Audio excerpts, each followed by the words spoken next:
From the Weather NorCal Command Center, this is your Evening Update.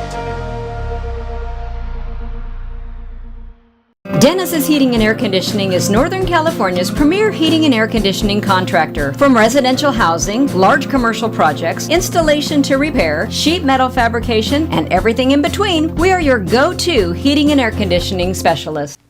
Happy Tuesday evening to you. Well, those temperatures, they're on that upward trend, aren't they? You saw that today. We're going to see it even more so tomorrow. But the good news is after tomorrow, temperatures are going to start to drop. We've got a gradual cooling trend as we approach the weekend. And as we see the peak of that cooler air move in, we're also looking at the potential for some showers, maybe some mountain thunderstorms. And the summer solstice, it's this Friday. That'll occur in the evening. But the first full day of summer is Saturday. You know what? Mother Nature has other plans for us. It's saying, you know, it's not summer yet. You're not going to feel it. And we'll talk about that in our deeper dive forecast in a bit. But let's take a look at Krueger's Quick Cast. For those of you that are just in a quick hurry here, want to know what to expect here in the next 24 hours. Well, tonight, you're looking at low to mid 60s in the valley, 40s and 50s for the mountains, and right around 50, give or take, here for the coast. Out the door tomorrow morning, you're heading out to work. Pretty mild. Temperatures are going to be somewhere in the mid 70s for the valley by 8 o'clock in the morning. Still some fog, low clouds, stratus deck, if you will, along the coast. 50s and 60s for the higher elevations. So we look at the satellite image here, and you can see where all the clouds are, right? That's where all the storms are, right? They're kind of in that flow, of that upper level flow. But look at to the south of that. We don't have a lot of cloud cover out there, do we? That's the sign of high pressure.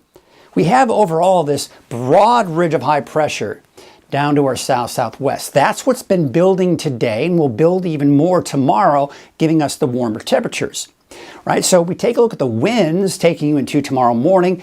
You know, if you're planning on mowing the lawn tomorrow morning, you're getting some mowing done, you may want to rethink that. It's going to be a bit on the breezy side to start off the day tomorrow morning, and then it looks like even stronger winds for tomorrow afternoon. That's going to elevate that fire weather risk, along with the potential, of course, looking at very dry conditions too.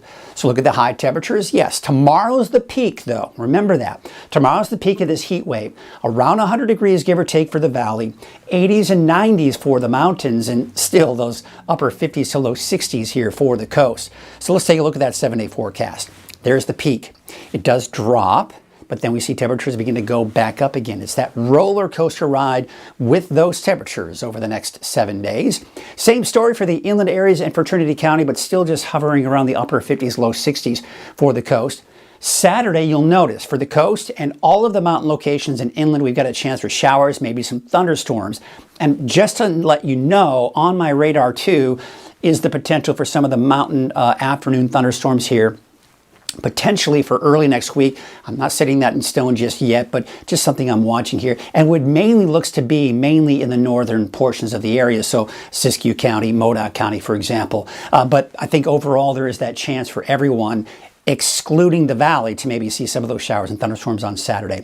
All right, that's a look at Krueger's Quickcast. Stick around for your deeper dive, but before we get that, just want to remind you that 24-hour streaming channel available pretty much anywhere Weather NorCal is available. WeatherNorCal.com, the free Weather NorCal app, Roku, Amazon Fire Stick. You can download the apps there, but you can also, if you don't have either of these devices, anywhere YouTube is available, including your smart TV, right? Most of you have a smart TV. All you have to do is search for Weather NorCal, find the Weather NorCal YouTube channel. You can watch the 24-hour streaming channel, and you can watch the latest video on demand, video forecasts like the one you're watching now. Okay, so let's get into the deeper dive forecast. We start with the fire weather forecast, and you can see here, the winds. I always want to say temperatures, but the winds, as you can see here, as we go into tomorrow morning, a little breezy, right? But then by the afternoon, they're really picking up 25 to even over 30 miles per hour. This is where we're going to have the highest fire danger, is in the north and west side of the valley. A bit breezy along the coast, by the way, and a bit breezy off into the eastern mountains. All right, let's go and take you into your Thursday afternoon. Look at that. The winds actually may be a little bit stronger, especially off to the east. That's going to elevate that fire weather risk. Still a bit breezy for the coast as well. So we take a look at the fire weather risk, and we look at the colors. That's looking at the low, high, or extreme, or even the moderate range, the yellow. And these numbers are relative humidity values. So let's take you into tomorrow afternoon. Moderate to high fire danger. Nothing unusual, nothing terribly alarming, but something to know that we are looking at elevated fire weather risk because of those stronger winds, and not to mention the low humidity and the heat, by the way. It's going to be the hottest tomorrow. So you can see as we go into Thursday, not much change, still moderate to high here. Temperatures are starting to drop though, and we're looking in the moderate to even close to high in some cases here for the eastern mountains here, and obviously no big concerns here along the coast. So here's your satellite image. Again, I was talking about all the storms are up to our north. That's why you're seeing the cloud cover there. To the south of that, just this big, broad ridge of high pressure. Let's talk about that for a second. So there's the storm system here. There's another one over here. But we've got two big main areas of high pressure. One here and another one over here. They're kind of just this broad ridge, though. You can't really see it so much on the jet stream here because typically with high pressure, you have a nice arc, right?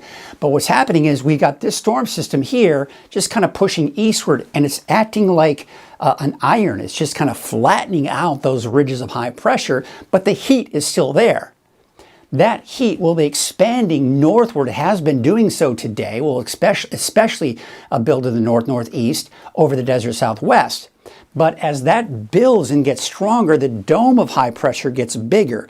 So that means as we get on out the outer perimeter of that main dome, you still have that heat. So that's going to spill over into Northern California, and that's why we expect some of those hotter temperatures, especially for the valley on Wednesday.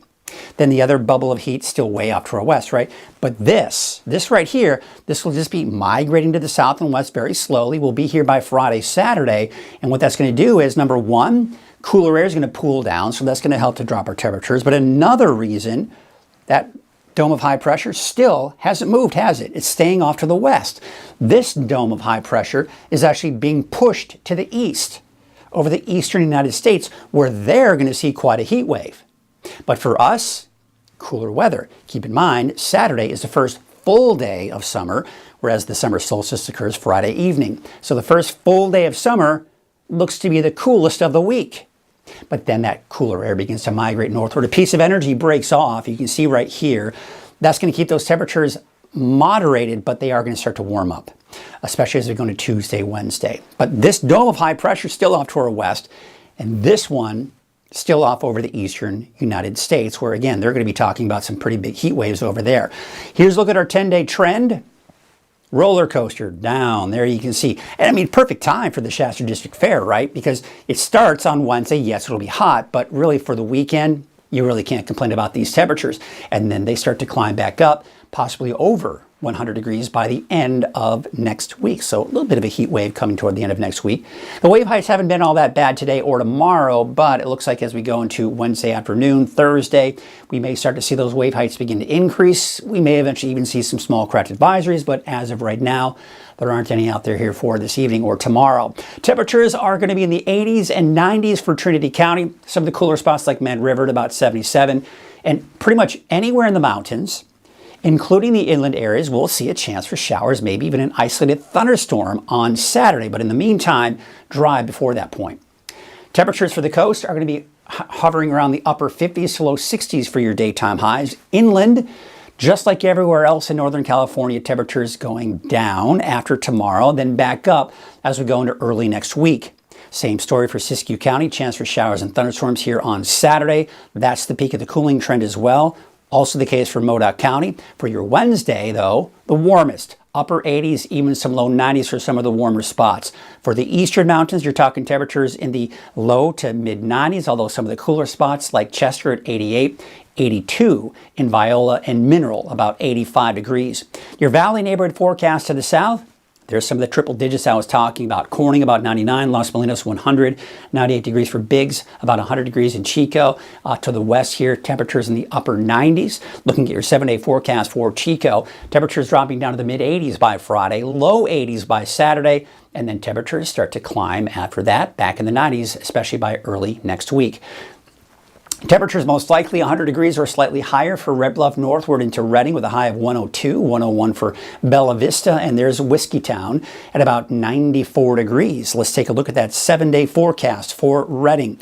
And there you can see those temperatures are going down after tomorrow. Yeah, down to the low to mid 80s for Friday, Saturday, but then slowly creeping back up again as we go through next week, with temperatures back in the mid 90s by next Tuesday and probably some triple digits by the end of next week.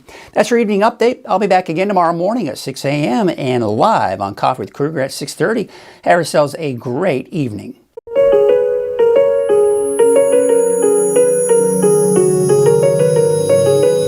Barr & Mudford is a top established firm here in the North State.